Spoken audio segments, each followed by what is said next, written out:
Hi, folks. Welcome to another episode of Film Study. This is Ken McKusick, and welcome to the second matchups episode of the week.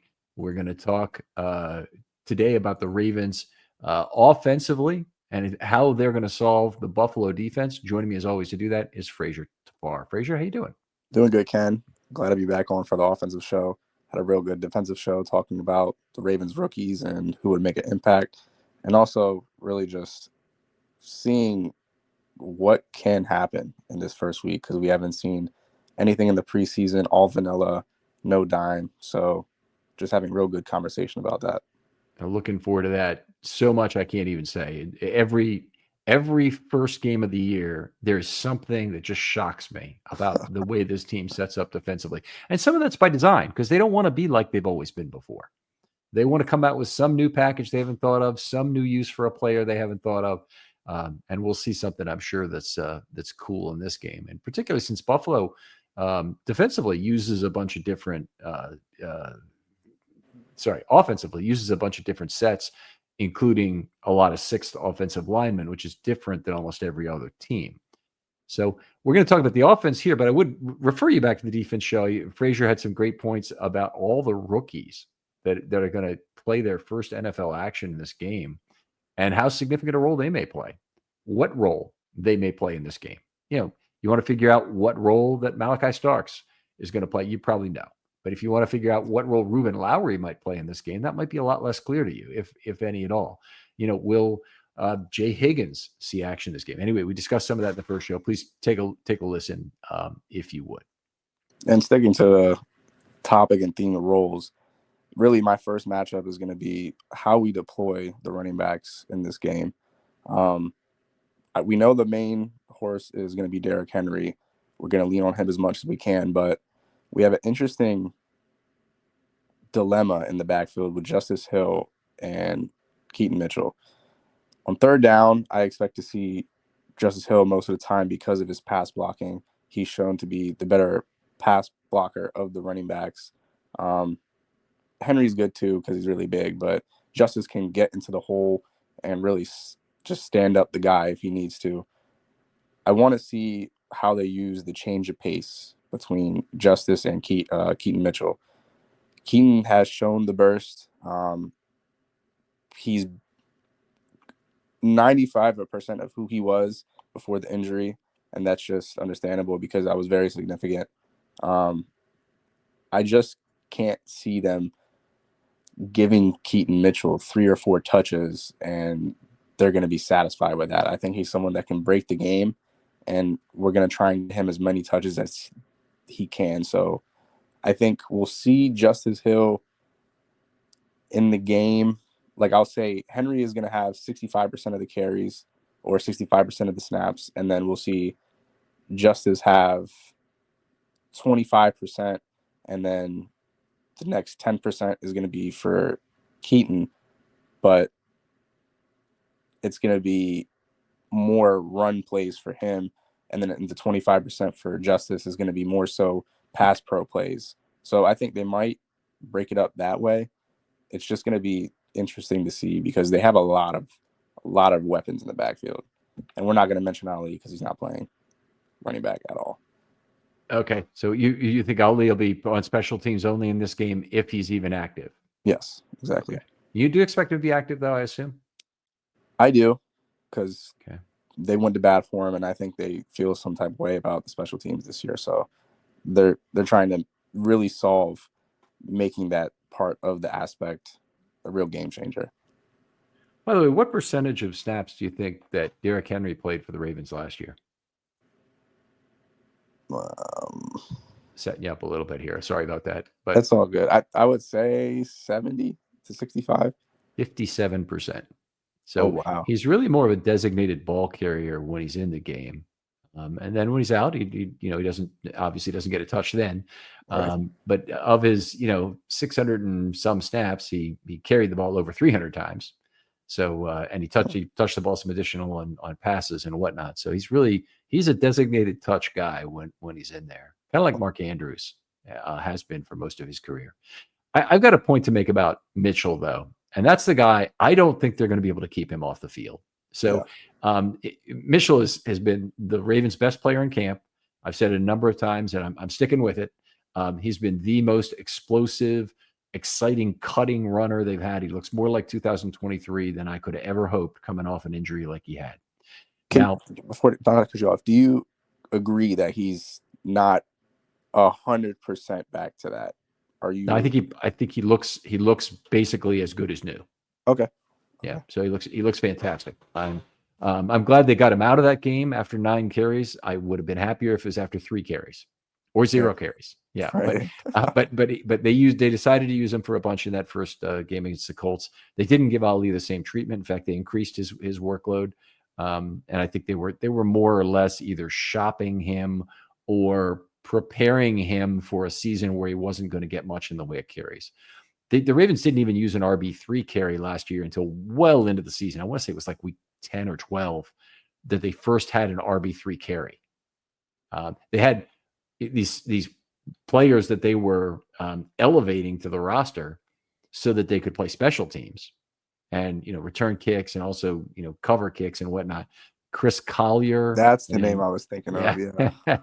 and who's the other running back he's an older guy. Not Clements. I forgot his name. Yeah, it's not him. It's not Drake. It's a guy who, anyway. I've forgotten, but he didn't play. Is the point? He was raised to play special teams or brought up to play special teams. In the case of Mitchell, Mitchell is one of the most valuable misdirection weapons the Ravens have. Misdirection is the primary threat of the Ravens offense with Lamar Jackson and the way he improves every single running back. Having an extra guy like Mitchell on the field who can run jet, who can basically keep the eyes of the linebacker, on an I dare you basis. Yep. I think you have a guy who can create a lot of matchup problems for Buffalo, and I expect to see him in some pony packages, used as a flanker, maybe in a lot of those where he's one will be trying to be used. His motion will be used as a weapon. And also his motion will be used as a means to have the Buffalo give up what their scheme is. So sometimes it does. If you show Patrick Ricard in motion and you motion him into the middle of the line the way the Ravens did, a fairly decent percentage of the time during the early Lamar era, I don't think you gain as much in terms of information from the defense on that. But if it's Mitchell and he's moving, somebody's got crap. They're going after him quickly. And I really want to see us get back to that option play where the running back's in sidecar and they go directly horizontal to the line of scrimmage and Lamar reads it. It's the veer option, but we ran so many different variations. But this one is when we had J.K. Dobbins going straight to the sideline.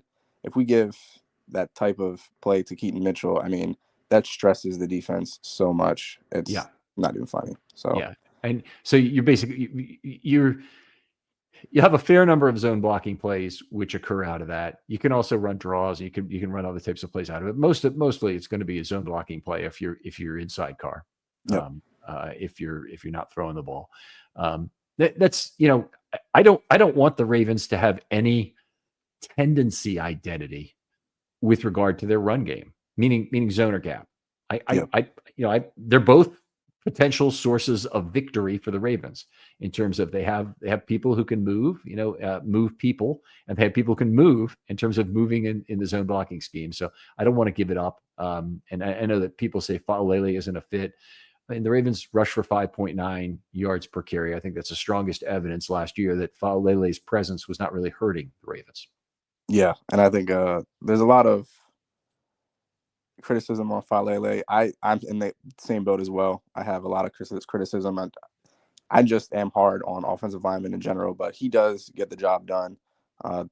There was a reason why he went to the Pro Bowl and was alternate, so he's doing something right. All right.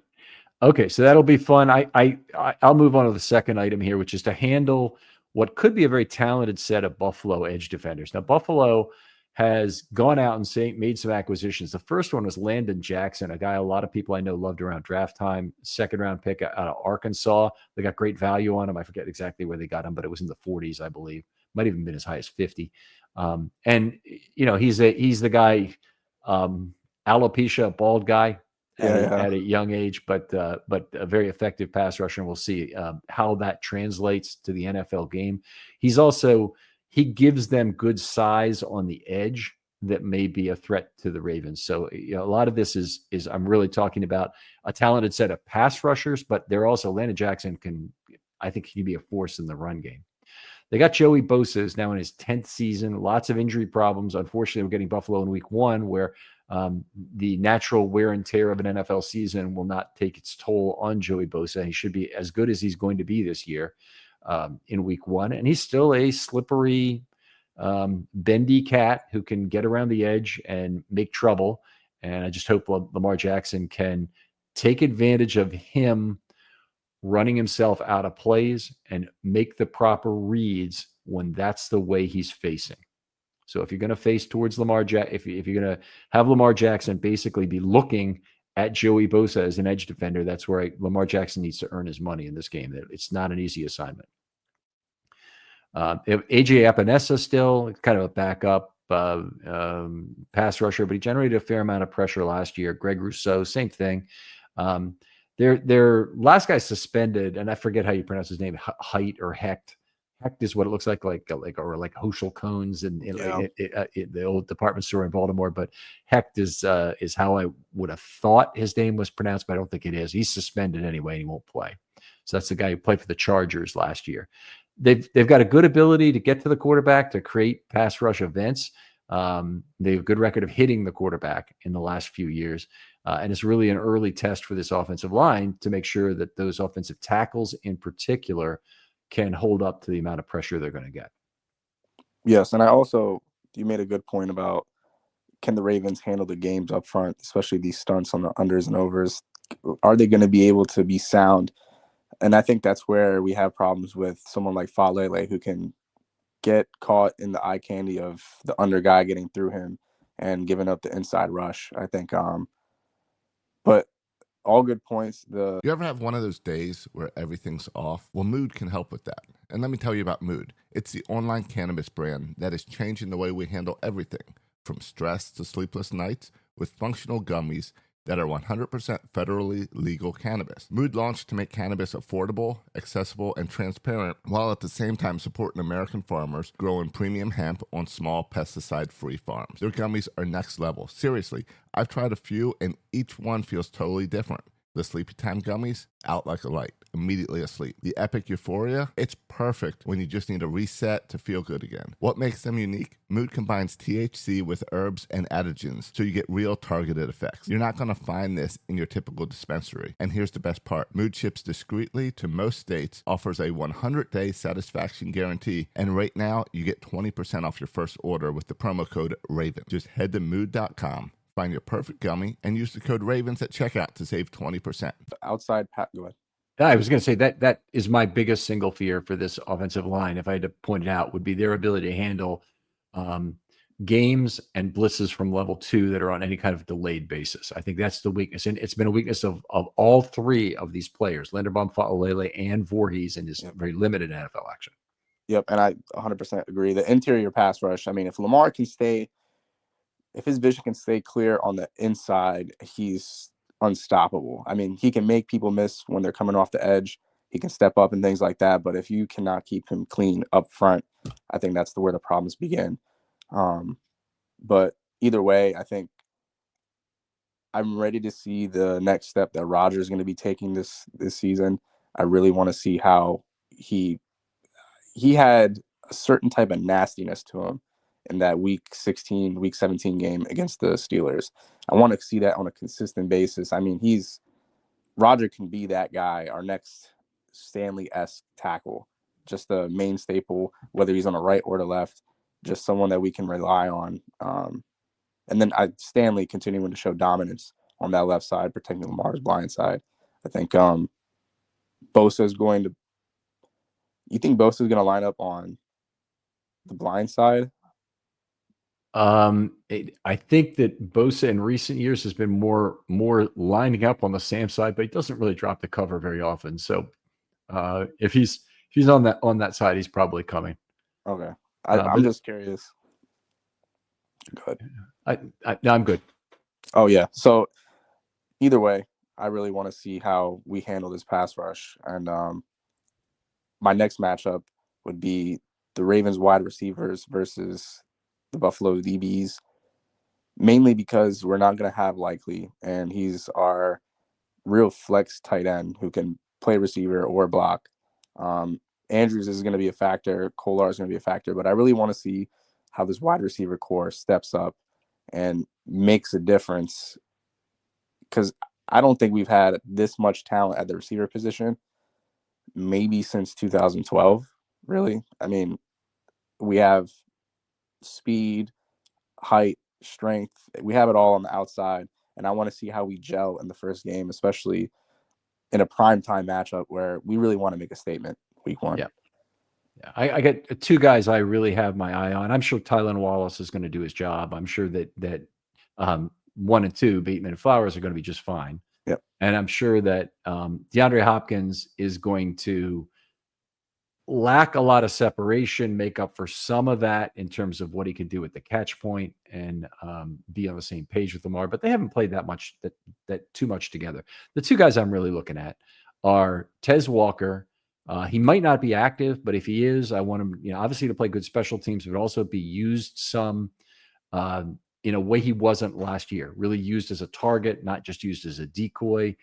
Stretch the field, sure, but also be a guy who can come back for the football, which has been the big thing missing from his game that we think we've finally got a glimpse of in this preseason, particularly in that game against Dallas. He came back and had 6 kind of short and intermediate throws that were basically coming back or going to the sideline on relatively short routes. So that was good to see. And then the other guy I want to see used in his first NFL game is LeJohntay Wester.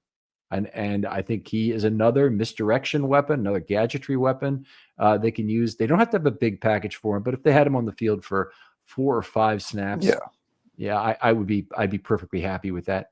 I think he could play more, but if he was on the field for 4 or 5 snaps, I think that would potentially could be very valuable. Yeah, I would just want to see the threat of his speed out there, just have the defense thinking really what's going to happen. To your point, though, I want to see Zay Flowers. I want to see if he takes another step into that next realm of receivers, because his payday is coming, and we have a tendency to, when players are about to get paid from the Ravens, they take a next step. And I want to see if Zay in his 3rd year, he might be small in stature, but he has a big presence on that field. And I really want to see him stretch the field more this year. And he does get a lot of deep ins, deep outs. He gets these plays, but I want to see him just flat out go. That might not be his game, but I think that's the next part of his game where he can become a Tyreek Hill-esque type player. Marquise Brown showed it right away. It was much more a natural thing for him, despite being a very small receiver. He's a very tough physical guy, but what I love most about Flowers is his ability to cut at the top of the stem. Yep. And I don't even think he's throwing a juke on the opposing DB most of the time. He's just much too quick. He doesn't have to sink his hips, and he all of a sudden just takes a left turn like a Maserati or Lamborghini, and you can't follow him. He's extraordinarily deadly, moving across the field with any kind of trail coverage behind him, particularly if the safety's been taken care of on the opposite side of that field. 100%. And I love Zay because it's been a long time since we have a really good receiver. Same thing with Bateman. He's going to have a big year too, especially in the intermediate, and then continuing to see his deep ball progression. Him and Lamar seem to have some kind of connection down the field, and I want to see that continue to grow and just become automatic as the months go on into the postseason. Yep. All right. That's a great one. And I've got a related one. I want to have the Ravens solve and stress the Buffalo secondary. So that involves a number of things, but I'm gonna give you a few things that I really want to see. I want to see the cadence that they worked on all spring and summer, working and coming to fruition, coming to prove value. There's multiple things you get out of that cadence. You get, first of all, you're going to take some additional penalties for false starts yourselves, and the Ravens kind of proved that this summer too. They've had some additional false starts. Monken said, hey, we can just compromise and always go on one, but we're going to reduce the false starts, but we're not going to then have the other advantages to go with it. And so you gain some potential for offsides calls on the defense. I don't really think that's the biggest thing. I think you keep their pass rush out of sprinting blocks. Yep. In terms of coming downhill. But the other thing you get also is the longer you stay at the line of scrimmage, the longer your linemen can hold their water, and you can do motion, and you can call a go on three kind of cadence, the more that defense will give away to you in terms of how they're going to manage their coverage. And I think Lamar is at a point in his career where he can take advantage of that. That's one of the big things. Besides that, Buffalo's got some problems. Max Hairston is out. He's their number one draft pick. He'd probably be their number one corner, although Christian Benford was very good last year. Their slot cornerback, Teron Johnson, who Ravens fans do not remember fondly for the 2020 loss. He didn't have a great year last year, and he's getting a little long in the tooth. He's about 30 now. So he also is a player who can be forced off the field by heavy personnel. I thought that was a big deal last year in the playoffs, that they could get Teron Johnson off the field. I don't think that ended up being the biggest factor in the game, but it was the Ravens moved the ball very effectively. It was the turnovers that ended up beating him in that game. It didn't happen to be Johnson who was the guy on those. Rasul Douglas and Kaiir Elam, the former first round pick, are both gone. So they're not around to play. So the guy who came back is Trey White, is back and playing with Buffalo again, and we may see him. I was told by Drew Gear we may also see Jamarcus Ingram. And for my money, anytime an opposing Jamarcus is playing, it's probably a good thing for Baltimore Ravens. So if you move to the safety spot, Taylor Rapp is a tackler, but he makes some coverage mistakes, and he's a guy who's had a lot of trouble there.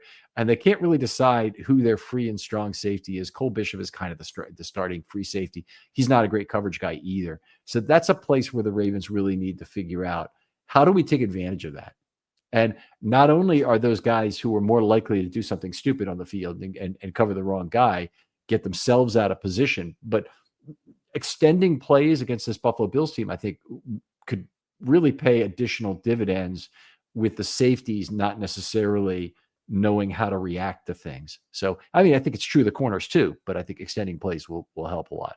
Anyway, I have heard that Buffalo has a lot of interest in Jabril Peppers now that he's available. Yeah, and I think if they do bring in Jabril Peppers, it'd be more so for a box downhill roll. I don't think he'll be the back end guy at all.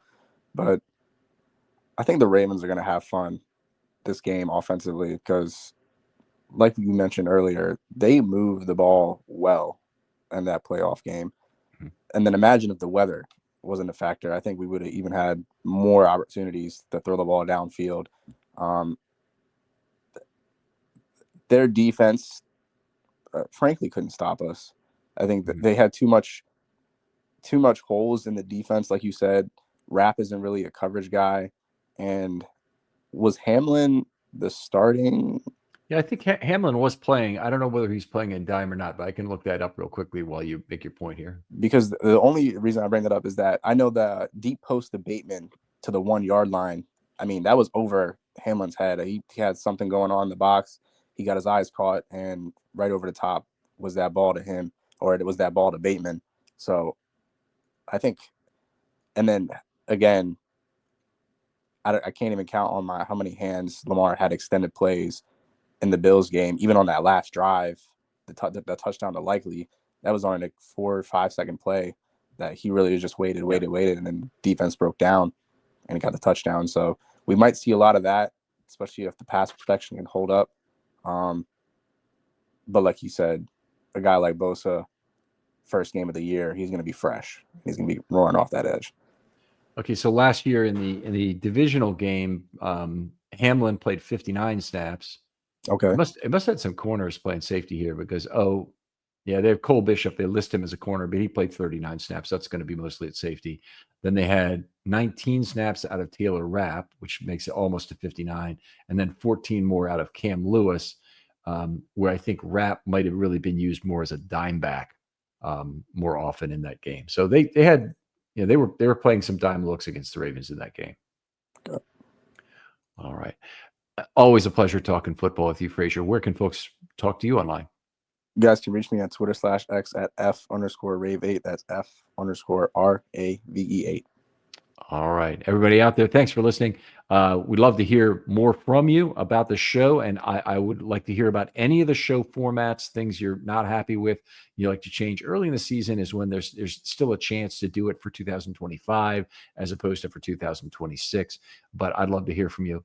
Feel free to drop me a DM on Twitter or email me, which you probably know where that is. For Frazer Tafar, this is Ken McKusick saying goodbye. And we'll talk to you next time on Matchups.